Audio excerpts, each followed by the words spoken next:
sekarang bulan puasa, apakah Anda semua sudah sahur? Sahur. Nah, alhamdulillah, karena dengan kita sahur maka tenaga kita akan ada dan kita juga akan fokus dalam menerima pembelajaran dan mencerna setiap pembelajaran yang akan Ibu sampaikan pada hari ini. Sebelum kita memulai pembelajaran pada pagi hari ini, untuk mempelancarnya, alangkah lebih baiknya kita berdoa terlebih dahulu. Kepada ketua kelas, silakan untuk memimpin doa. Doa mulai.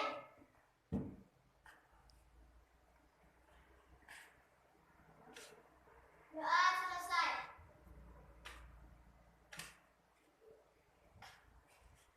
Sekarang Ibu akan mengambil absen.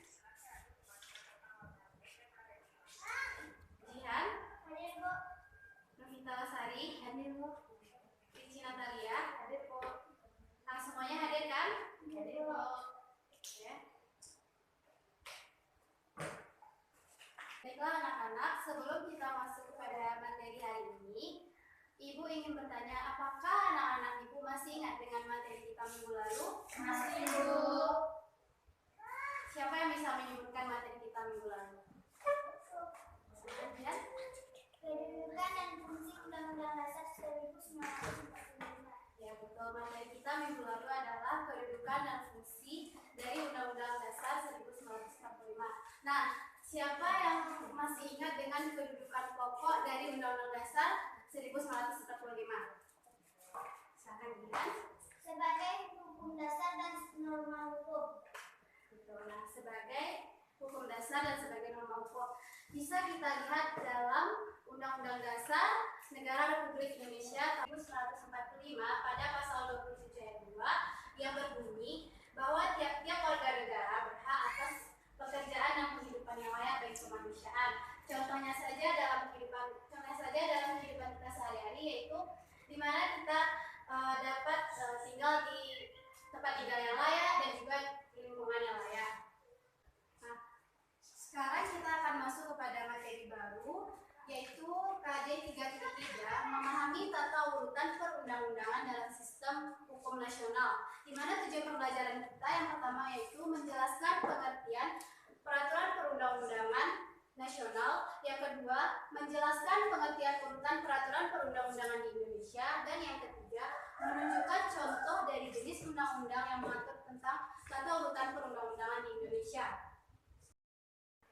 Nah, pada materi hari ini kita akan membahas ada 3 poin, yaitu makna tata urutan peraturan perundang-undangan di Indonesia, proses penyusunan peraturan perundang-undangan, dan yang terakhir menampilkan sikap sesuai dengan peraturan perundang-undangan.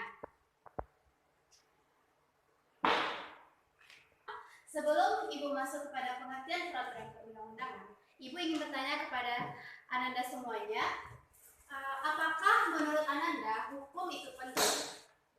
Ayo, siapa yang bisa menjawab? Kalau ada yang menjawab, nanti akan Ibu kasih nilai tambah. Saya Bu, silakan Ricci. Ya, karena hukum dapat melindungi hak-hak warga negara.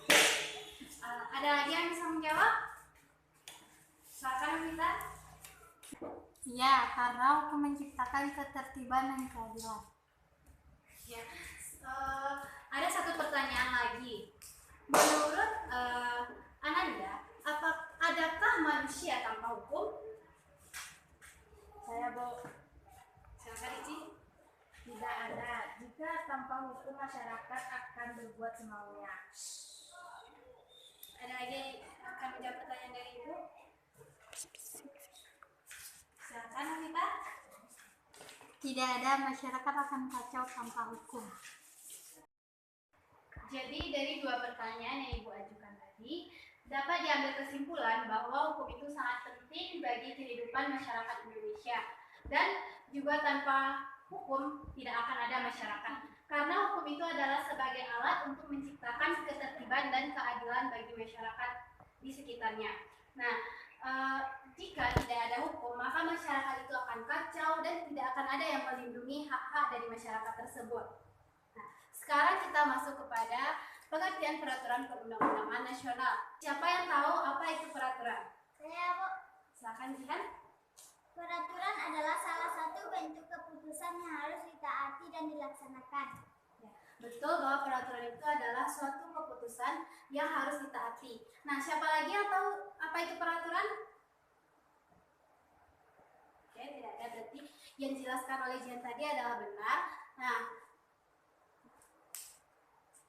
selanjutnya,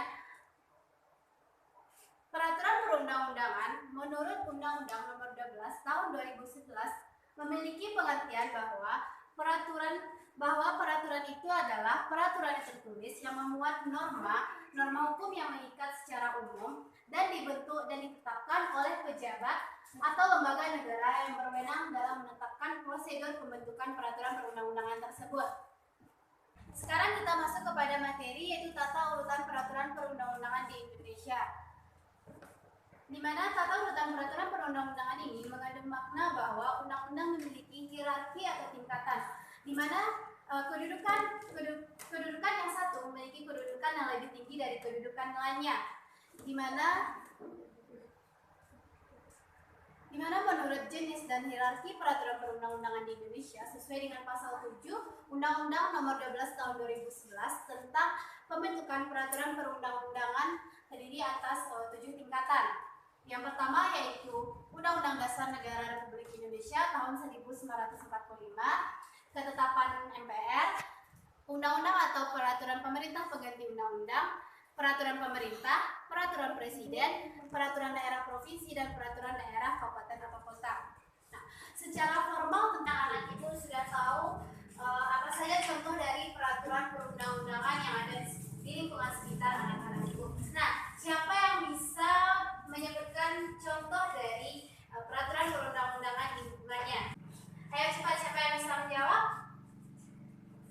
Sampai Jihan. Peraturan tata tertib sekolah. Ya, ada lagi? Saya Bu. Peraturan daerah provinsi. Nah, ada lagi yang bisa menjawab? Banyak loh contoh dari peraturan perundang-undangan ini. Nanti kalau ada lagi yang bisa menjawab pertanyaan dari Ibu, akan Ibu beri nilai tambah. Saya Bu, silakan kita. Perda kabupaten kota. Ada lagi? Silakan Fikrul. Peraturan di rumah tangga. Oke, ya, benar yang anak-anak Ibu sebutkan tadi. Contoh dari peraturan perundang-undangan ada dari tata tertib di sekolah, ada peraturan daerah, ada peraturan kabupaten atau kota, dan ada juga peraturan di lingkungan rumah tangga. Nah, kita masuk kepada materi selanjutnya,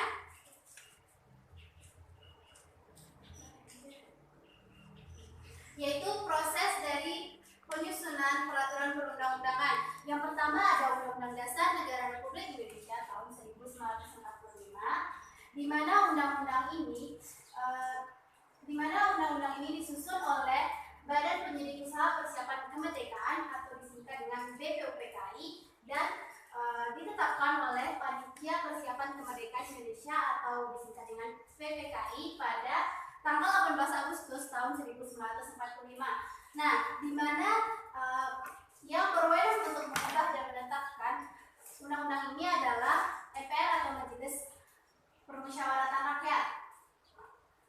Nah, perubahan terhadap Undang-Undang Dasar ini terjadi 4 kali amandemen. Selanjutnya yaitu proses penyusunan dari ketetapan Majelis Permusyawaratan Rakyat, undang-undang dan peraturan pemerintah pengganti undang-undang. Nah, dapat Anda lihat bahwa undang-undang atau peraturan pemerintah pengganti undang-undang ini dibentuk oleh DPR dan disahkan oleh Presiden, di mana undang-undang ini dapat dibentuk jika dalam keadaan yang mendesak. Oke, selanjutnya kita lanjut kepada peraturan pemerintah atau yang disingkat dengan PP, di mana peraturan pemerintah ini adalah peraturan perundang-undangan yang ditetapkan oleh Presiden untuk dilaksanakan sesuai dengan undang-undang sebagaimana mestinya. Bisa kita lihat dalam pasal 5 ayat 2 Undang-Undang Dasar Negara Republik Indonesia, dan peraturan pemerintah ditetapkan oleh Presiden sebagai pelaksana kepala pemerintahan. Selanjutnya yaitu peraturan presiden atau biasa disingkat dengan Perpres, di mana peraturan presiden ini ditetapkan oleh presiden untuk melaksanakan peraturan perundang-undangan yang lebih tinggi atau dalam menyelenggarakan kekuasaan pemerintahan. Oke, selanjutnya yaitu peraturan daerah provinsi, di mana perda ini ditetapkan oleh daerah tingkat provinsi bersama dengan gubernur. Selanjutnya, peraturan tadi kan Ibu sebutkan peraturan daerah yang ditetapkan, peraturan daerah tingkat provinsi ditetapkan oleh daerah bersama dengan gubernur. Nah, kalau kabupaten dan kota ini ditetapkan bersama dengan bupati atau wali kota. Oke. Yang terakhir yaitu menampilkan sikap yang sesuai dengan peraturan perundang-undangan. Di sini ada 4 poin, yaitu ada pengetahuan tentang hukum, pemahaman kaidah-kaidah hukum, sikap terhadap norma-norma hukum, dan perilaku hukum. Di sini Ibu akan membagi Ananda dalam 2 orang dalam 1 kelompok. Silakan Anda pilih kelompoknya masing-masing. Ayo silakan.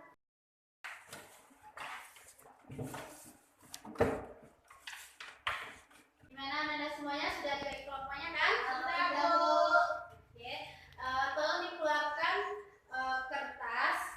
Nanti dicatat ya, apa saja tugas yang akan Ibu berikan. Sekarang karena Ananda semua sudah membagi kelompoknya, silahkan ditulis apa saja tugas yang akan dikerjakan dalam kelompok. Ananda cari apa saja contoh dari sikap yang sesuai dengan peraturan perundang-undangan, seperti poin-poin yang sudah Ibu tuliskan di sini ya. Apa contoh dari sikap dari pengetahuan tentang hukum, apa dari pemahaman kaidah-kaidah hukum, sikap dan terhadap norma hukum, dan perilaku hukum. Silakan sekarang untuk dikerjakan diskusi dengan kelompoknya masing-masing.